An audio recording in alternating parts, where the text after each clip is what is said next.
O meu nome é Paulo Cogos e eu estou fazendo esse vídeo como uma reação indignada ao ler a notícia na qual Joaquim Levy, o ministro da Fazenda da Dilma, ou seja, o chefe da contabilidade da gangue petista, disse que elevará os impostos e ainda teve a cara de pau de dizer: a população estará preparada e vai entender se precisar pagar mais impostos.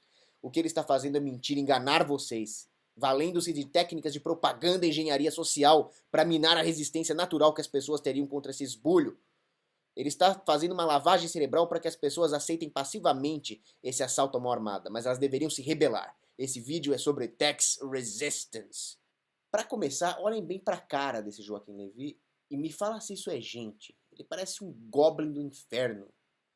A técnica de lavagem cerebral utilizada por Joaquim Levy ao afirmar que a população vai entender que precisa pagar mais impostos, não é? Explora um campo da psicologia que foi descrito por um psicólogo chamado Roy Baumeister, cujos estudos revelaram que os seres humanos possuem uma necessidade de pertencimento a um grupo. Numa democracia, essa necessidade de pertencimento é pervertida. As pessoas passam a ver a necessidade de se comportar como uma massa, cujo comportamento é induzido artificialmente pelos engenheiros sociais, ao invés de se comportarem como indivíduos. E isso acontece porque o povo, numa democracia, é imbecilizado. E esse senso de pertencimento pervertido, induzido pela democracia, é o que leva, por exemplo, ao comportamento de fiscal do Sarney. As pessoas começam a denunciar quem está fugindo do controle de preços. Ou aquilo que leva as pessoas na Alemanha Oriental, a República Democrática Alemã Comunista, a denunciar os seus próprios parentes para a Stasi, a polícia política. E o Brasil estaria indo nesse mesmo caminho se aceitasse essa conversa mole do Joaquim Levy. O povo jamais deve se deixar explorar, jamais deve aceitar esse assalto à mão armada, essa escravidão. Mas se as pessoas se deixarem enganar por essa propaganda mentirosa do Joaquim Levy, acreditando que é importante pagar impostos, então elas estarão aceitando passivas a própria escravidão. E aquele homem ou mulher heróicos que agirem como um tax resistant, se recusando a entregar o fruto do seu trabalho para o Estado ladrão, será muito mal visto pelas massas contaminadas e idiotificadas por essa forma democrática pervertida de desejo de pertencimento. Impostos não devem existir porque imposto é roubo.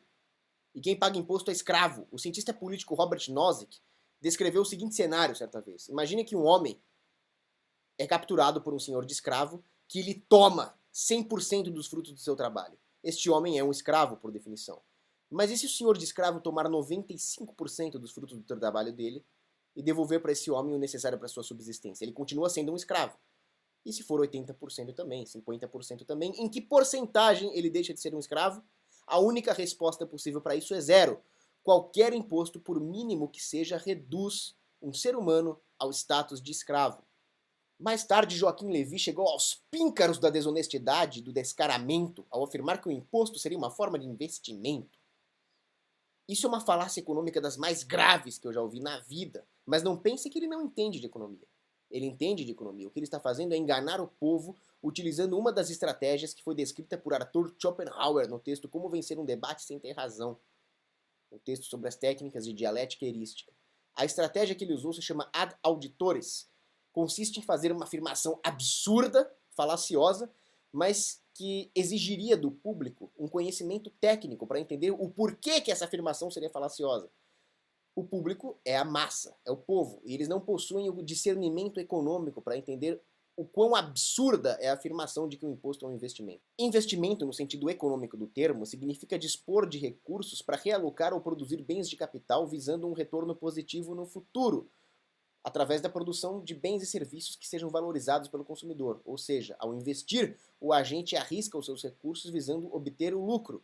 À luz da praxeologia, é possível afirmar que o investidor necessariamente espera obter um lucro no futuro, dada uma certa taxa de desconto intertemporal. Do contrário, ele não investiria. Dada a sua natureza coercitiva, o imposto, portanto, não é um investimento, por definição. Afinal, o agente tributado não está esperando obter lucro. Do contrário, ele investiria voluntariamente. Ou seja, dizer que o imposto é um investimento foi a desculpa mais esfarrapada que eu já vi um ladrão dar para praticar um assalto à mão armada.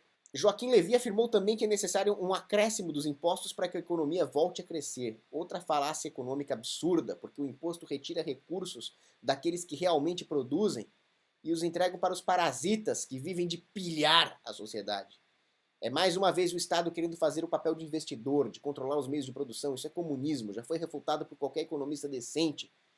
Nós temos todas as provas empíricas e teóricas da incapacidade do Estado em gerir qualquer empreendimento honesto. Como disse Tom Clancy, o Estado é competente em matar inocentes, em roubar, em fraudar, em manutenir o próprio poder parasitário. Para que uma economia volte a crescer, é necessário que os investidores não mais precisem ter medo do aumento da capacidade de predação do Estado em cima do setor produtivo. É necessário que o capital acumulado pela sociedade fique nas mãos privadas, aquelas que produziram, aquelas que já demonstraram ser competentes em produzir bens e serviços valorizados pelo consumidor, em atender às suas necessidades mais urgentes. É necessário que o investidor, o empreendedor, tenham recursos que possam ser investidos na expansão da capacidade operacional das suas indústrias. É necessário que as pessoas poupem para que a taxa de juros diminua e viabilize novos investimentos, para que elas possam fazer um hedge, para que elas possam se proteger contra os efeitos da crise. Mas se o governo cobra impostos, todos esses recursos são desviados das suas finalidades mais urgentes e perde-se a capacidade de cálculo econômico, uma vez que todos esses ativos financeiros passam a ser controlados por um agente parasitário que não está sujeito à disciplina de mercado. O empreendimento privado é premiado pelo consumidor através de trocas voluntárias por ter gerado-lhe valor, ao passo que o Estado apenas coage as pessoas a lhe entregarem a riqueza. Se eles fossem bons empreendedores, eles não precisariam roubar e mentir para conseguir esses recursos. Acordem, portanto, se o povo é obrigado a entregar os seus recursos debaixo de porrada por causa da ameaça coercitiva do Estado, então a economia não está crescendo. Ela simplesmente está sendo dilapidada, espoliada. O Estado simplesmente está roubando aqueles que realmente produziram, senão eles usariam recursos próprios, não precisariam roubar quem produziu. Como disse Thomas Sowell, nunca nenhuma sociedade prosperou sustentando um séquito de parasitas que vivem às custas daqueles que realmente produzem. Então, imposto não vai tirar a economia da crise coisa nenhuma. Mesmo que o governo fosse composto por seres totalmente magnânimos e benevolentes, eles não teriam como fazer o cálculo econômico necessário para alocar os recursos que eles adquirem para as suas finalidades mais urgentes, uma vez que eles não estão sujeitos aos mecanismos de lucros e prejuízos do livre mercado, tampouco à capacidade de coordenação do sistema de preços. E se eles fossem benevolentes, eles não estariam incorrendo numa atividade criminosa que é a política. Tudo isso que você vê são apenas ladrões usando eufemismos. E quando as pessoas acham que precisa baixar a cabeça para eles e pagar imposto, é aí que o governo expande o seu poder nefasto por sobre a sociedade. A resistência é uma virtude, a resistência é nobre. O valor da legítima defesa é descrito por São Tomás de Aquino em Suma Teológica. E digo mais, o tax resistance, a sonegação, ela gera uma externalidade positiva que se alastra por toda a sociedade com seu efeito benéfico. Afinal, ela preserva o capital acumulado pela sociedade, disponibilizando essa poupança para investidores, com juros mais baixos, o que permite que a economia aumente a sua capacidade produtiva, pagando melhores salários, aumentando o padrão de vida da população. Mas quando as pessoas querem dar esses recursos para o governo, elas estão aumentando os recursos do inimigo, porque o Estado é inimigo da humanidade. Defender o pagamento de impostos é atentar contra a segurança e contra a liberdade da raça humana. Foi por isso que Henri David Thoreau resistiu contra a taxação. Ele era um tax resistant. Ele se opunha à escravidão e aos massacres da Guerra Mexicano-Americana de 1846 até 1848. Porque o governo financiava essas injustiças com o dinheiro dos impostos. Mas pensemos como Henri David Thoreau no lato sensu. Todo Estado já é injusto por definição. O simples fato de existirem impostos ou regulações, ou o monopólio coercitivo, que é a própria definição do Estado, já é injusto. Sejamos contra essa injustiça. Sejamos contra essa agressão ao direito natural do indivíduo. A desobediência civil deve ser contra a própria existência do Estado. Nosso Salvador Nazareno Jesus Cristo foi acusado de incitar o tax resistance, a resistência contra impostos. E Jesus Cristo realmente fez isso, afinal, isso é o justo. Levado a interrogatório, Jesus Cristo se encontrava entre os fariseus e Pilatos. Se ele admitisse abertamente que ele incitava a tax resistance, ele seria condenado por Pilatos. Mas se ele negasse, ele seria acusado de traição pelos fariseus. Segundo Eamon Hennessy, em The Book of Ammon, a resposta de Jesus Cristo foi uma estratégia para escapar dessa armadilha. Ao apanhar uma moeda, ele perguntou: de quem é a efígie na moeda? Ah, é de César. Dê a César o que é de César e dê a Deus o que é de Deus. Aparentemente, essa resposta não diz nada. Ele não desmentiu a sua posição pró-sonegação e tampouco disse que impostos devem ser pagos, Mas analisemos essa afirmação em Mateus capítulo 22, versículo 21, à luz da sólida teologia. O que é de César? César é um membro do Estado.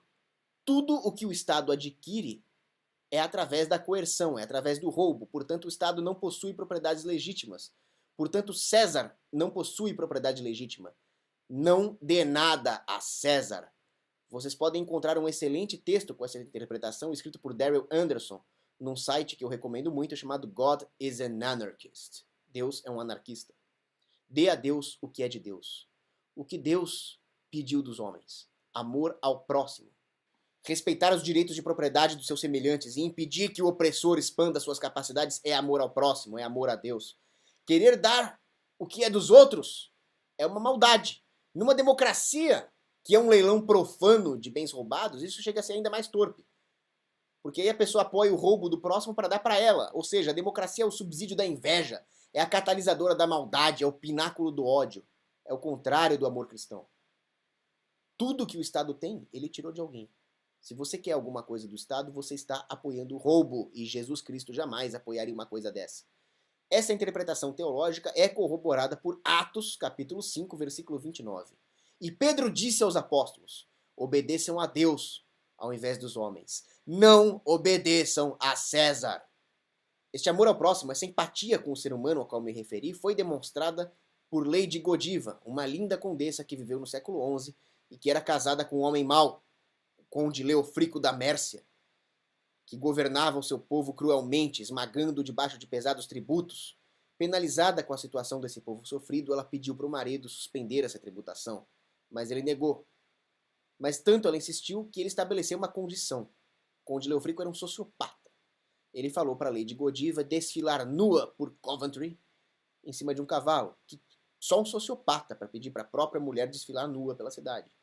Mas a Lady Godiva fez esse sacrifício pelo povo. Ela expôs o próprio corpo, até que o seu marido teve que cumprir a palavra e suspender as pesadas tributações. Embora os historiadores debatam a veracidade dessa lenda, o fato é que ela demonstra uma atitude altruísta, muito diferente do egoísmo daqueles que pedem para o governo espoliar mais e mais os seus irmãos.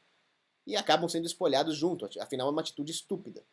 Os pseudo-economistas do mainstream justificam esse assalto à mão armada com modelos matemáticos para descrever o comportamento humano, uma falácia epistemológica, na qual eles colocam termos como agregados sociais, cálculo de utilidade, como se o ser humano fosse uma mera variável numa equação matemática. Pode ser roubado, pode ser espolhado, o importante é essa quimera da utilidade social agregada. Ao ver uma barbaridade dessas, dá até saudades de Karl Marx. Afinal, Marx, por mais que ele tivesse uma visão pervertida de justiça, ele dava argumentos baseados na justiça e não no utilitarismo, que é a ideologia mais perversa e cancerígena que existe.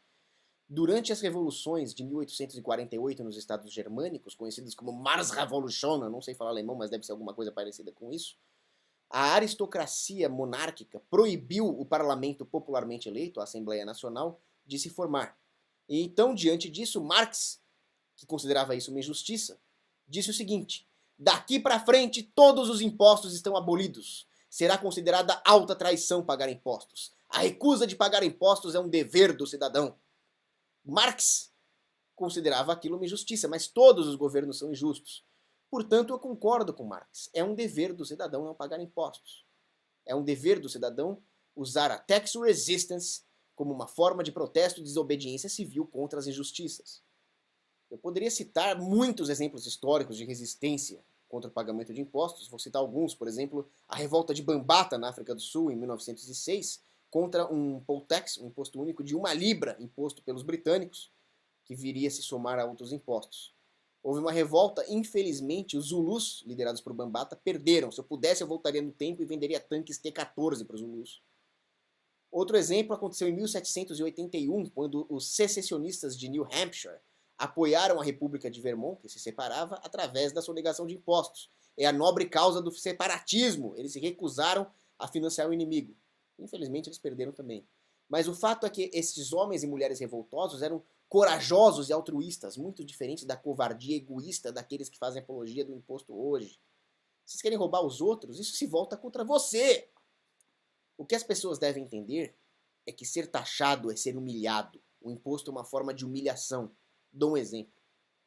Durante a Primeira Guerra Judaico-Romana, após a destruição do Templo de Jerusalém, no ano 70, o imperador de Roma Vespasiano impôs uma taxa contra todos os judeus, inclusive aqueles que não se revoltaram, para humilhar o povo judeu. Era o chamado fiscus judaicus. Mas pensando bem, será que eles foram tão humilhados assim? Afinal, eles lutaram. Eles sangraram em batalha. O que é humilhante é a pessoa nem lutar. É a pessoa fazer apologia da própria opressão. Aceitar a opressão como se fosse algo bom. Então, se você defende o imposto, nunca se compare àqueles homens e mulheres que combateram Roma no campo de batalha. Não compare covardia e ignorância com heroísmo. Pense, por exemplo, na carga tributária que o brasileiro paga hoje, que chega próxima de 50%, e lembre-se que a Inconfidência Mineira aconteceu por causa do quinto dos infernos. Um quinto, 20%. Menos da metade do que se paga hoje, eles já enfrentaram a coroa portuguesa. Tomemos o feudalismo. Um servo no feudalismo pagava acho que 9 ou 10 tipos de tributo, era talha, banalidades, corvéia, anúdova, e era chamado de servo. Hoje um brasileiro paga cerca de 90 tributos, né? E é chamado de contribuinte. Isso é linguagem orwelliana, para camuflar aquilo que eu chamo de empreendimento político. Explico o que é. Um empreendimento privado visa o lucro.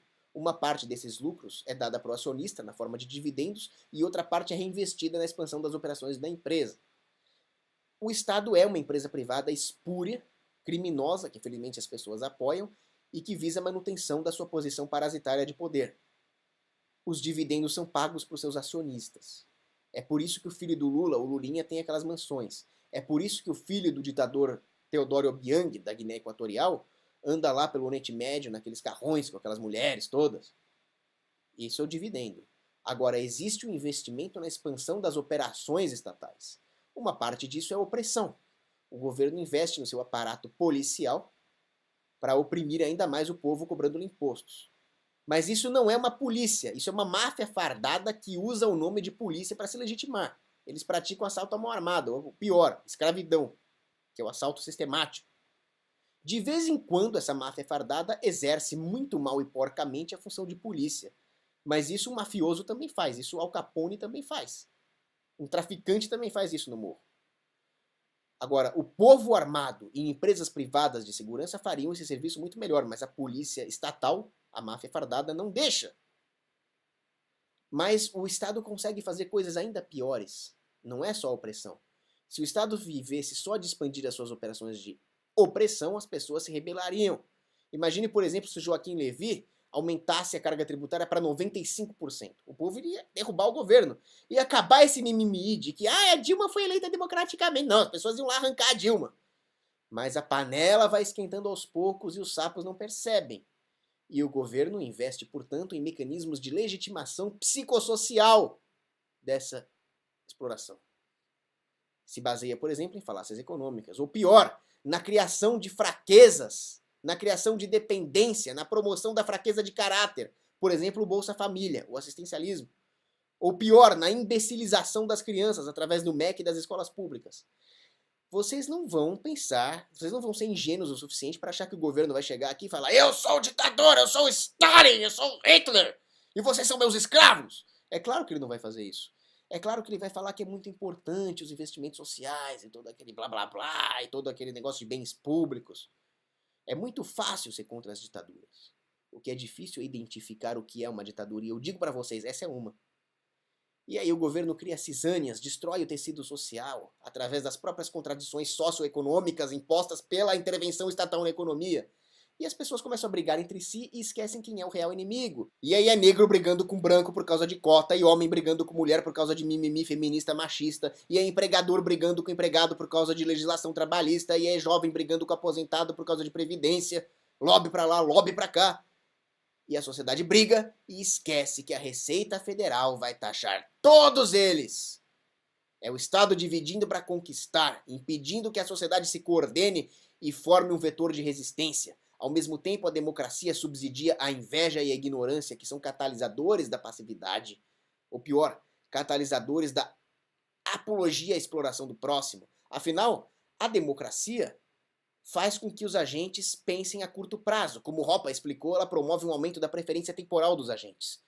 Abolir o Estado Abolir todos esses mecanismos socialistas traria ganhos extraordinários, mas é um processo demorado, portanto é um ganho de mais longo prazo. Ao passo que a ilusão da espoliação do próximo agora, taxa ele, dá pra mim, é algo de curto prazo. E assim, a democracia promove uma guerra de todos contra todos. É por isso que as pessoas tendem a legitimar esse tipo de coisa, inclusive a tributação. O preço que nós pagamos hoje é o resultado dessa palhaçada. Uma sociedade depauperada, endividada, uma moeda sem poder de compra, o dólar batendo quase 4 no câmbio spot.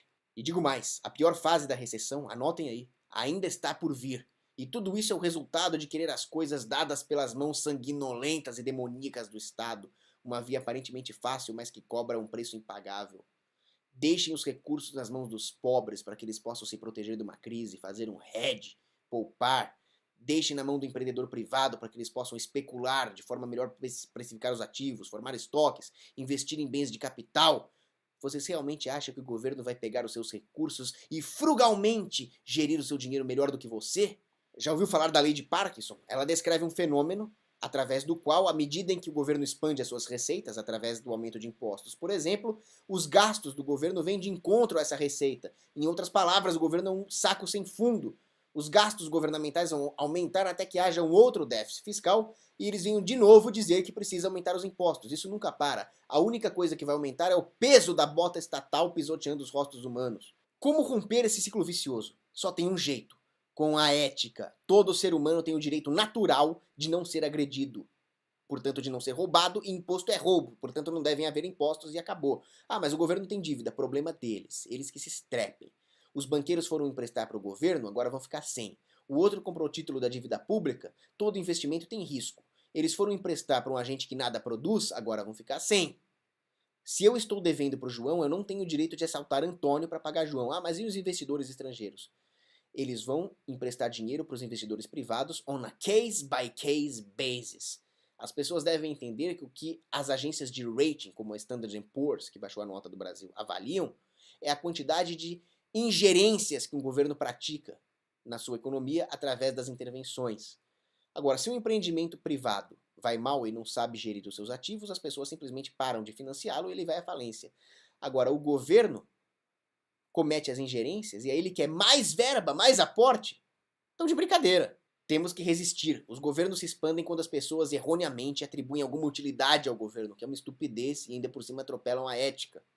Um exemplo disso foi aquilo que Alvin Rabushka descreveu durante a Revolução Americana. A coroa britânica cobrava uma certa quantidade de impostos dos colonos, eu não vou lembrar o número agora, acho que 2,5%, e assim que os malditos founders assumiram após a independência, eles triplicaram essa carga tributária e os colonos que haviam se revoltado contra os britânicos aceitaram. Afinal, eles achavam que estavam livres. Oh, Benjamin Franklin gave us a freaking republic! E esta república se tornou uma ditadura muito pior do que a coroa britânica. Haja visto que os Estados Unidos são hoje, com as suas NSA, Obamacare e assim por diante. É preciso identificar o inimigo a despeito das tentativas do inimigo de tirar-nos essa capacidade. Henry Ford, que era um pilantra, mas muito inteligente, disse o seguinte: se as pessoas soubessem o que é o sistema financeiro, haveria uma guerra civil imediatamente. Não acreditem no inimigo, não acreditem em Joaquim Levy. O Estado é seu inimigo e resistir a ele é um dever moral. É crítico para a sobrevivência e prosperidade da raça humana. Um abraço.